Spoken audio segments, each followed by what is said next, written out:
Hey, what's going on, guys? The Guitar Gamer here. I know it's been a while, but I wanted to do another lap guide today.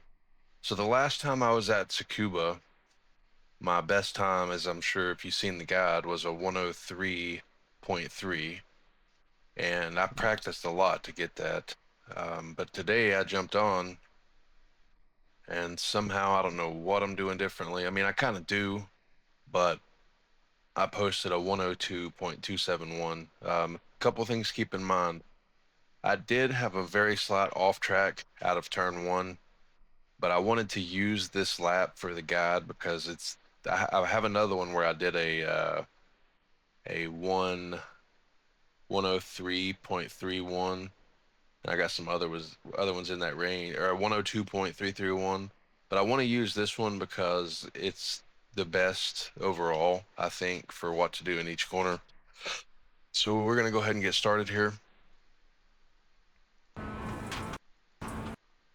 So we're gonna come across the start finish line at about 93.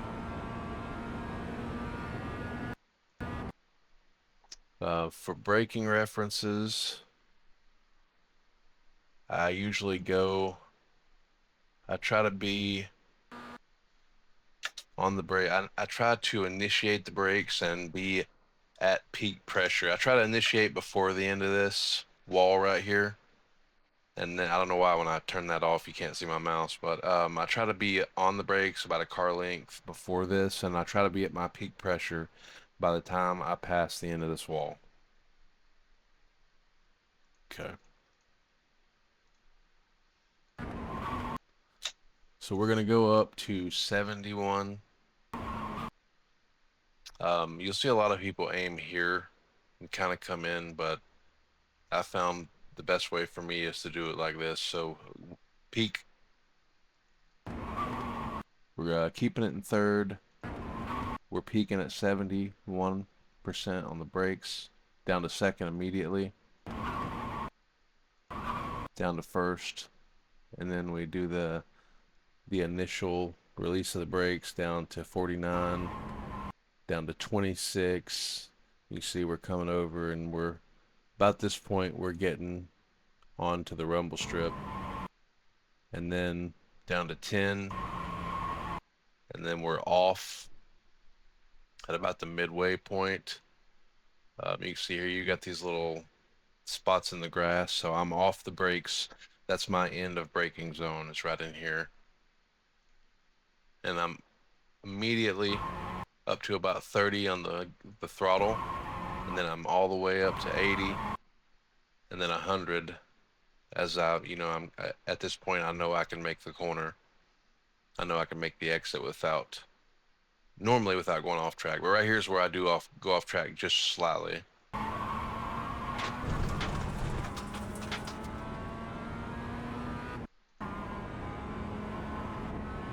Okay, so going through 3 and then into 4 here. I try to get my right tires in this little dirt patch here.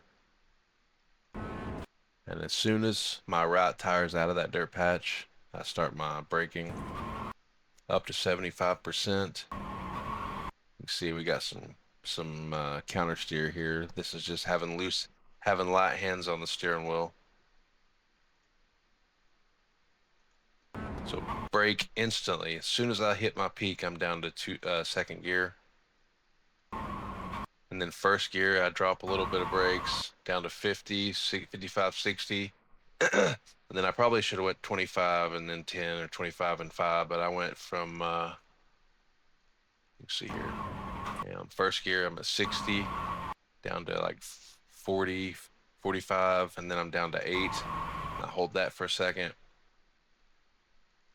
And then about midway through, about right before the apex, I'm completely off the brakes, up to 57% on the throttle, and then I'm at 100% here, and it looks like you're not going to make it. This is one of those exits to where you're really just going to have the timing down, and you're going to have to be confident, because if you're not, you're gonna slow down too much trying to make the exit here.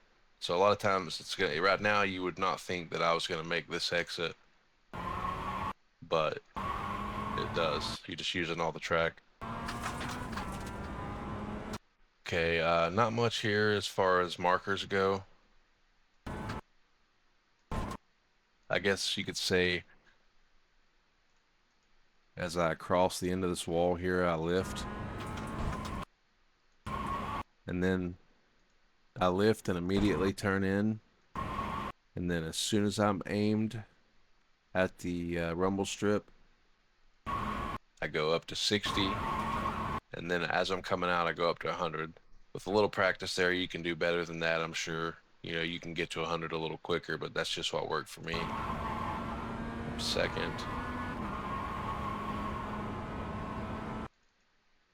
Another thing I've noticed is when I come through here, if I hug this white line on this turn 5 right here on entry, it seems like I shave a couple of hundredths usually.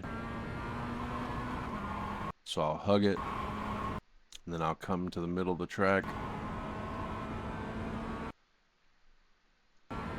and then here I try to be at my peak pressure before the end of this green. So you can see now we're about a car length and a half, 2 car lengths, and I'm already started braking. We're up to 69, 70. So 69, 75. Sorry. So as soon as I'm up 69, 68, I'm down, shifting down a second, and I drop it. It briefly goes up to 75, but then same thing here with the other corners, when I do that initial release of the brakes down to 50-ish, I drop it down to first, and then I trail it down to, I kind of went to 20 there, but very briefly, 25, 10, 4, and then same thing. This is actually about right at the apex.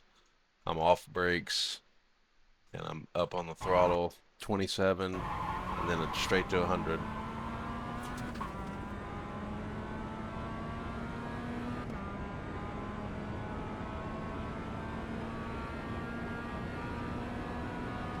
So going into 9 here, this is going to be a really important corner. I use this blue bag and these 3 whites right here as my reference for my turn in and my brakes. So once I pass that, I go to 27, then I'm down to 13, 10, 5, 2. So you really got to trail that off. You want a nice long trail off on that. So 27, 10, 9, 5, 2, and then the end of my braking zone is right before the end of this beginning of this rumble strip, and then I'm immediately on the throttle, 24 up to 90, and then 100. Had to let off a little bit there. With some practice, you can do it better than I did, just by timing that right. I did notice when I came through here, sometimes if I was having trouble making the exit, I noticed I could come in and I could do a bit of a diamond to where I start inside, and then I start here, and then I kind of drift out a little bit, and then right before the start of that rumble strip, I kind of turn back in. So I would drift out here, which I kind of am now. I'm not all the way on the inside, but I would kind of drift out to this crack, and then right here I would start to turn in, and I would clip the very end of this rumble strip. But this way works as well. But if you're having trouble, that's another way you can do it.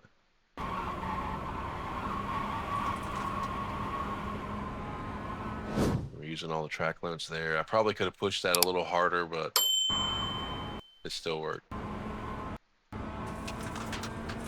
And that crosses the line of 102.271, so now we're going to play the full lap.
right, and there you have it, guys.